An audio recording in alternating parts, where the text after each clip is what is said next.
This morning, we're delighted to have with us Basu. Anirban is a study in contradictions, if you will. He's been called an economist with a personality, or alternatively, an economist with a sense of humor. He has twice been recognized as one of Maryland's 50 most influential people. He has also been named one of the Baltimore region's 20 most powerful business leaders. He serves as chairman of the Maryland Economic Development Commission, teaches global strategy at Johns Hopkins University, and serves as the chief economist function for a number of organizations around the country. I want you all to know that all of the slides he's going to show you this morning are going to be available after the presentation on the empowermontgomery.com website under News and Events. So you don't need to take those silent phones and take pictures of all the slides while he's speaking. So, ladies and gentlemen, please welcome AnirbanBasu.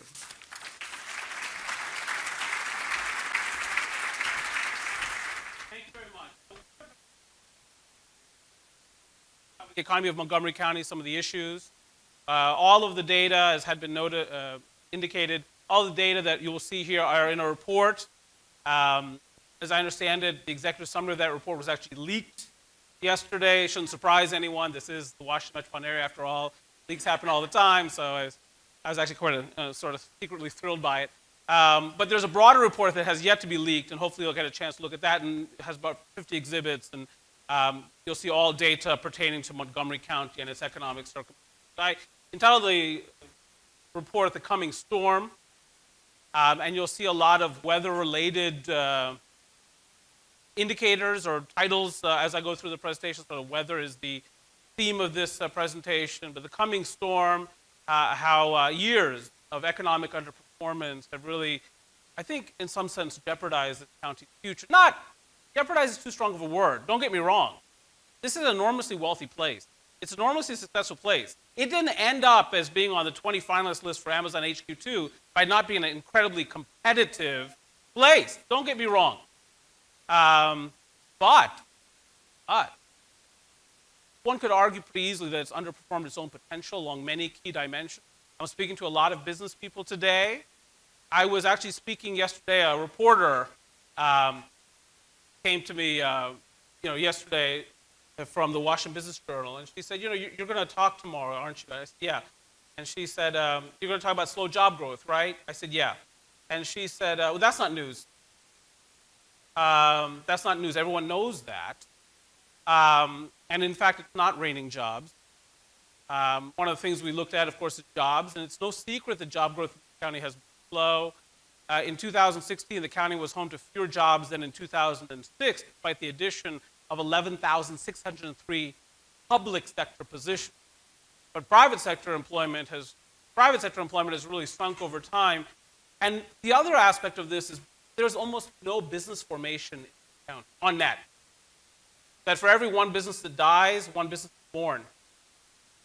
Oh, okay, sure, all kinds of things going on. And so let's look at the data, shall we? So here's the data on jobs. You see that tabular data on the right there? So this is between 2006 and 2016. The public sector during that period, if you can see that second numeric row right there, public sector added 11,603 jobs, but the private sector lost well over 12,000 jobs. The county actually lost jobs over the last decade. And here's the thing. There are going to be some serious headwinds. We know that the federal government now has a $21 trillion debt. We know that Medicare is set to go insolvent in 2028, Social Security Trust Fund in 2033 or 2034. It's coming. The storm is coming. This county has been nurtured by federal government. Everyone knows that. That's no secret either. That's not news either, the Washington Business Journal reporter would point out to me. And I'm not trying to be newsworthy, by the way. I'm just trying to lay out the data. But the big years for federal government spending adjustment are coming. This is the nation that, despite having a $21 trillion national debt and facing insolvency in its two most popular government programs, has been cutting taxes. Fine, but at some point, it is time to pay the piper. And when that happens, my guess is, a lot of federal resources will go up to shore up the Medicare Trust Fund, the Social Security Trust Fund, and that means less, at the end of the day, less agency employment, and that also means less federal government contracting. Well, that's that's the cluster here in Montgomery County. I think you'd agree. I know there's life sciences, so on and so forth. But the federal government is it. And so one of the things we did was we calculated a location quotient. A location quotient of 1 means that an industry is as represented in Montgomery County as it is nationally. That's what 1 means. A ratio of 2 means that an industry is twice as concentrated. A ratio of 3, a location quotient of 3 means, et cetera, as concentrated. Location quotient for the federal government in Montgomery County, federal government agency employment, 5.33. And that doesn't even include all the federal government contracting jobs. And so, you look at the data also on business formation. This is the business establishment. So I've cut the data into 3 categories. You see the blue bars there? That's Montgomery County. The red bars are Maryland. Between 2001 and 2006, Montgomery County added a fair number of businesses, between 2,000 and 3,000. But then between the next 5-year period, 2006 to 2011, around 204 businesses, memory serves. And then between 2011 and 2016, how many businesses did Montgomery County add on net? 6. Maryland during that period added several thousand, 6. So if you add up the data between 2006 and 2016, those last 2 bars there, I believe you get 210 businesses. 210 businesses created over a decade on net in Montgomery County. How does that compare to other jurisdictions, you might ask? Right there. There's Montgomery County's 210.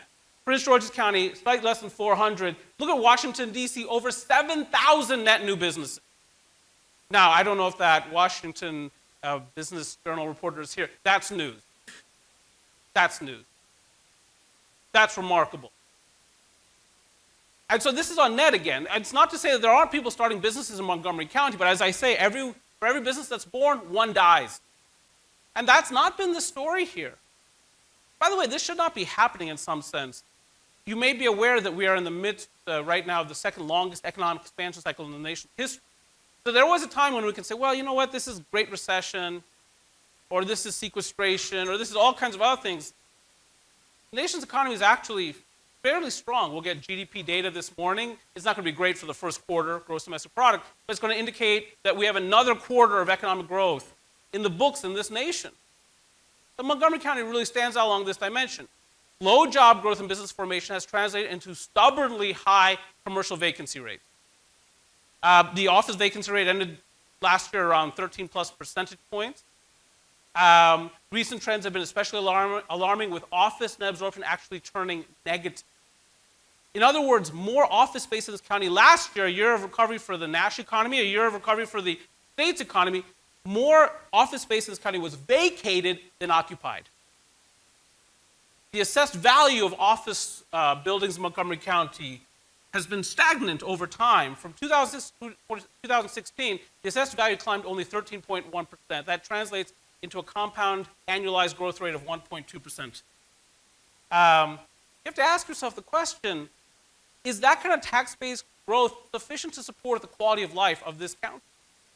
Because supporting a quality of life this elevated is expensive.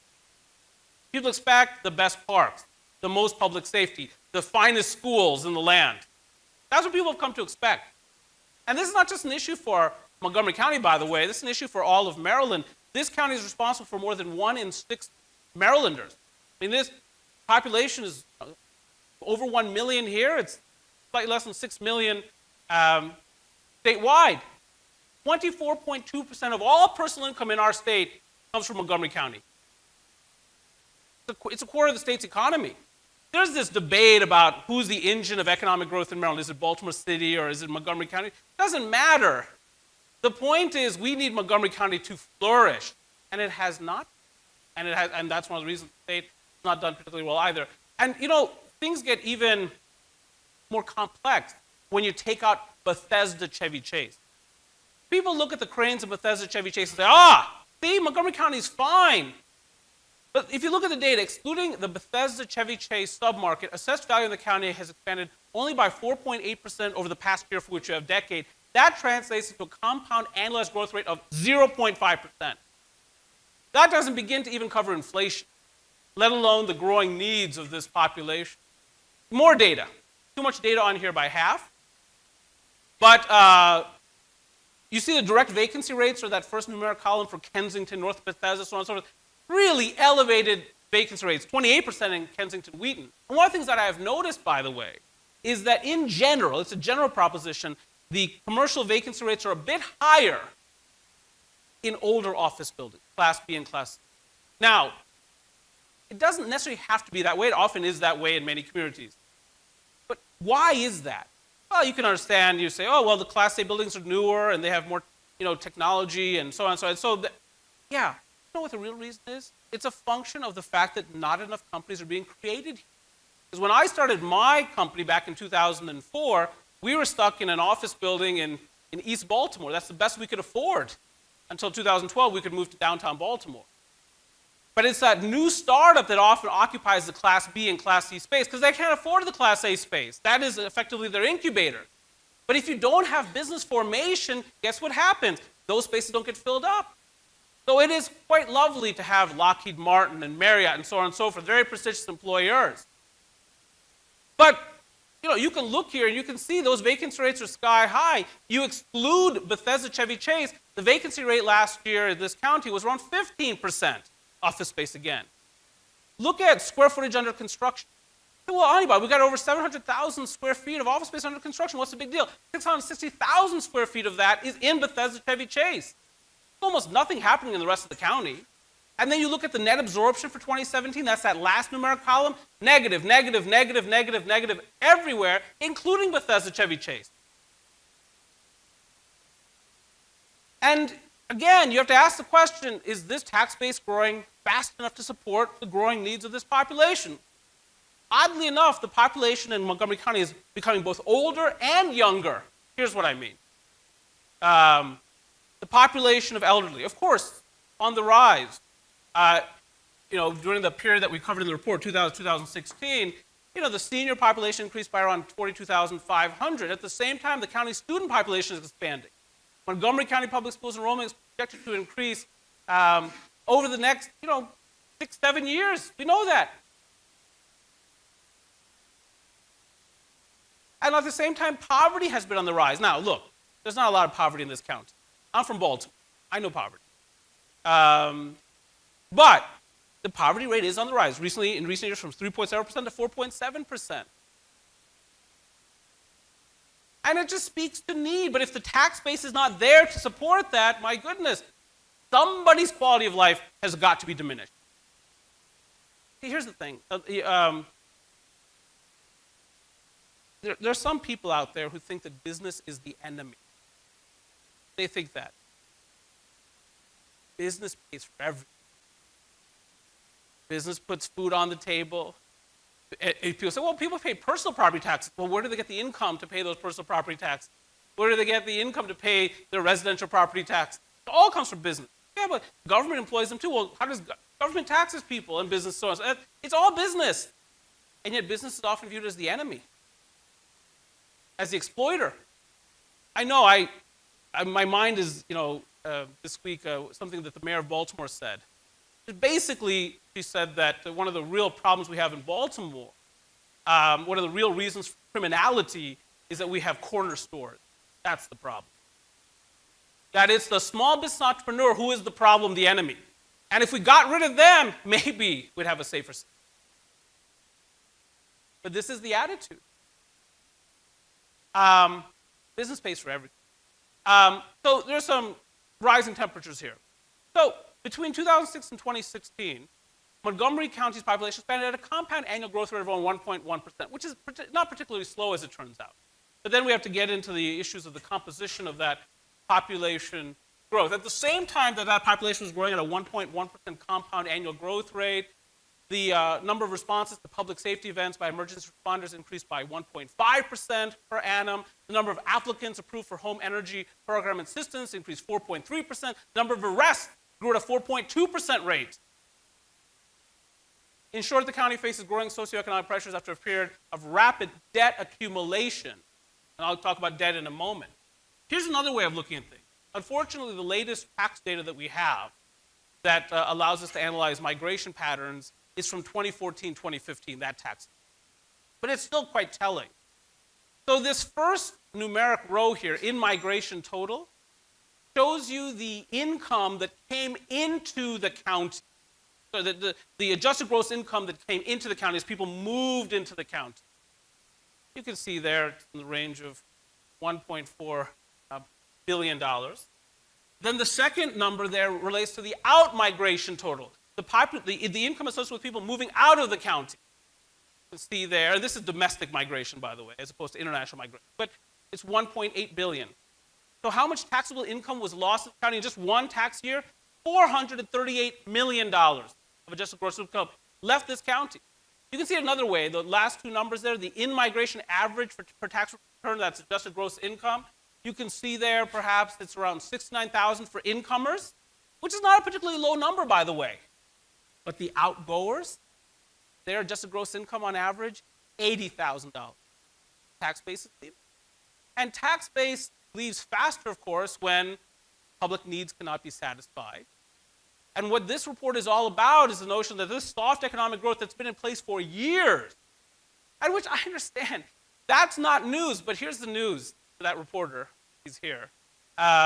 Here's the news. The news is people are acting as if that's not the case.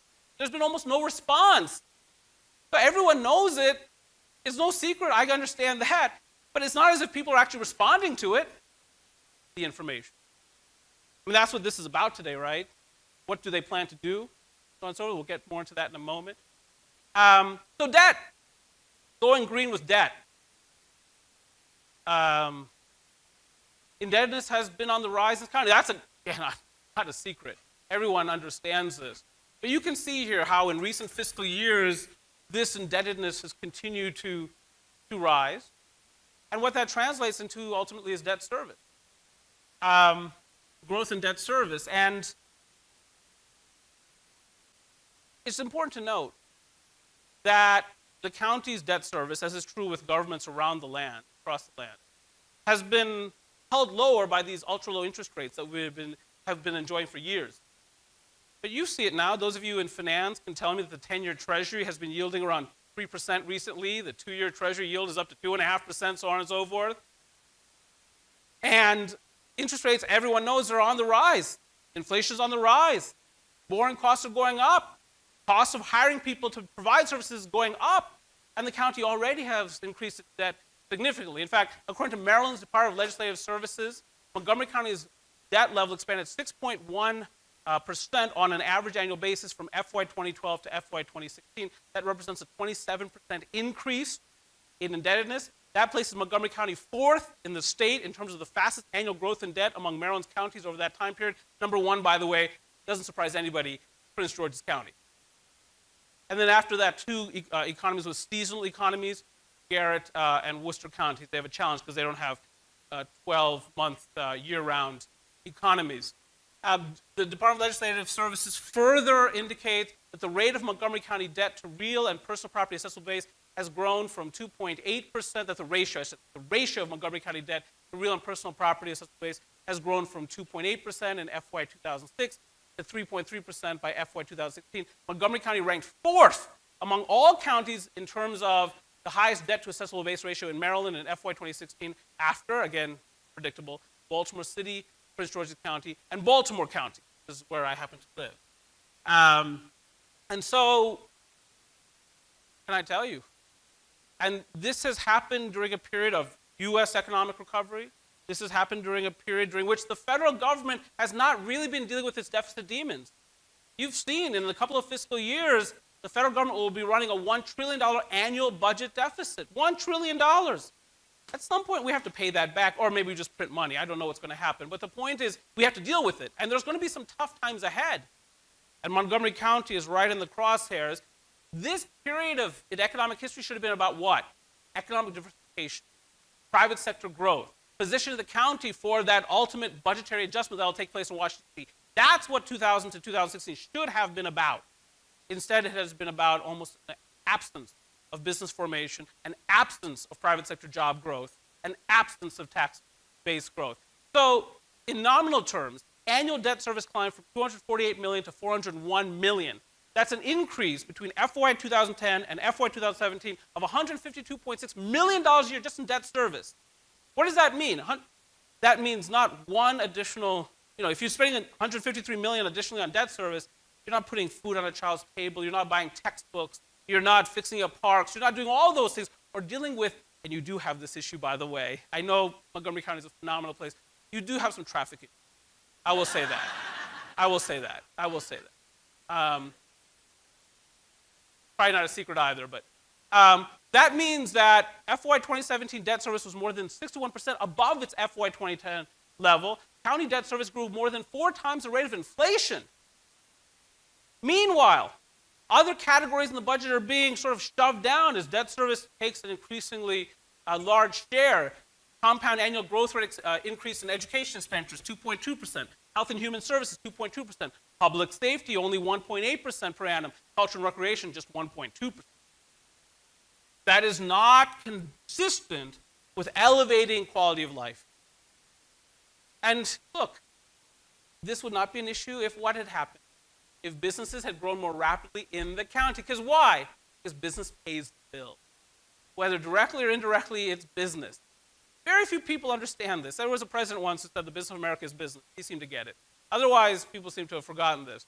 So the forecast, storming with a chance of leadership.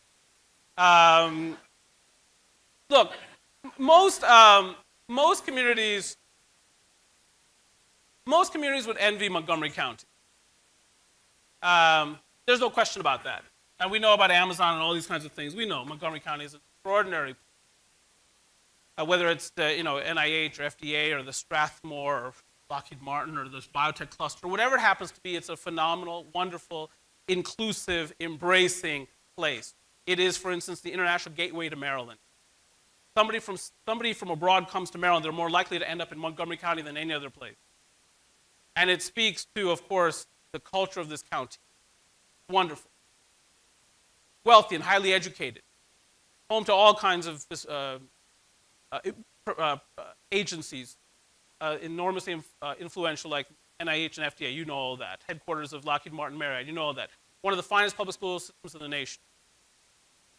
And I do a fair amount of education economics. One of my big clients is the Baltimore County Public School System, for instance, but I'm in meetings all the time with educators, and the people from Montgomery County are the smartest people in the room, I find. They are at the cutting edge, always, in terms of educational policy making. And home to highly attractive communities, whether Bethesda, Silver Spring, Rockville, Gaithersburg, Germantown, you name it. But some issues. Underneath that gloss of prosperity lies a host of emerging challenges. Poverty is on the rise. The population is aging. Business formation has come to a virtual halt. Job growth, erratic, debt service marching higher, and demands for public services are growing, including because of an increasingly elderly fixed income population and also because the population of young people in public schools is on the rise. So some of my thoughts, and we put forth some recommendations in the report. Obviously, accelerate economic development. Business is not the enemy, best friend. Pro-business bureaucracy. Business is not the enemy, best friend. The goal should not be to keep businesses from accomplishing anything. There must be some folks out there who think that's success. If I can keep someone from getting a permit, I've had a good day. I've had a good day. Because if that person got that permit, oh my God, they would have added jobs, and that would have created income and prosperity. We can't not have that. And so, support a taxpayer-friendly built environment. And one of the things the county does, interestingly enough, is it really doesn't want people to move here in some sense. I don't know if you look at your impact fees, but they're just a stiff arm to anyone who wants to be here. Now, one of the interesting things here, again, related to demographics, but not necessarily the demographics of Montgomery County, is the demographics of Washington, D.C. One of the things we've seen is this phenomenal number of 20-something move to Washington, D.C. They rent enormously expensive apartments, right? They listen to incredibly bad music. But, in fact, the most, you know what the most common age in America this year is? The most common age? The most common age in America this year is 26. So if somebody played a game with you, say, look, close your eyes, I will put an American in front of you, guess their age, you would guess 26 to maximize your chance of being correct. You know what the second most common age in America is this year? 27. You know what the third most common age in America this year is? 25. So we've got a lot of 20-somethings in this society, in this country. Makes life difficult as they are obnoxious. They must know that we can hear their music through their headphones. They do not care. But here's the good news, and this is my first forecast, as it turns out, in the morning. In 10 years, and I know that we economists do not have a great reputation for forecasting accurately, but in 10 years, you watch, those 26-year-olds that are living in those apartments, they'll be 36. And no, I can actually feel the skepticism. No, and all of a sudden, renting those very expensive apartments, once you have children and you're married, it's such a good idea. And what are you looking for? The best school district. So there's an opportunity here for an enormous group of professional young people as they move from their 20s to their 30s or their 30s to their 40s to move to this county. And I would say, in terms of trying to add to tax base, welcome them in. Don't stiff-arm them out, including with impact fees. That's one thing to think about. Of course, invest in economic development, and then, of course, the biggie, just get lucky and win Amazon. If you win Amazon with those 50,000 headquarters jobs, sins are absolved, right? I mean, you can max out your credit card. You can, buy a Bentley one day and a Ferrari the next day, whatever. You win the lottery, no problem, at least until you blow that money. Amazon is sort of like that. And I really believe, and I honestly believe, and I don't just say this because I'm chair of the Maryland Economic Development Commission. I don't think Amazon could make a better choice than Montgomery County, as it turns out. So, hope springs eternal. And the questions, you might want these folks to address here today, and this is my last slide. Some of the questions you might want to ask: do you believe that slow economic growth is a problem in Montgomery County, Maryland? Because there might be people out there, including some running for office, who don't think this is a problem. That in fact, that slow economic growth and slow development is victory from their perspective. So you'd want to know that. What do you believe to be the primary factors that have brought us to this point? I mean, look, one of the other things about it is, and this is no secret either, Montgomery County is part of Maryland. That's true. And so affected by policies coming out of Annapolis. That's true. And there are communities nearby that are affected by policies coming out of Richmond. That's true. And that might be part of the, one would want to have some explanation. What are the factors that brought us to this point? What do you intend to do about it? How do you plan to change this dynamic equilibrium or this dynamic status quo? And what represents success to you, and how will you measure?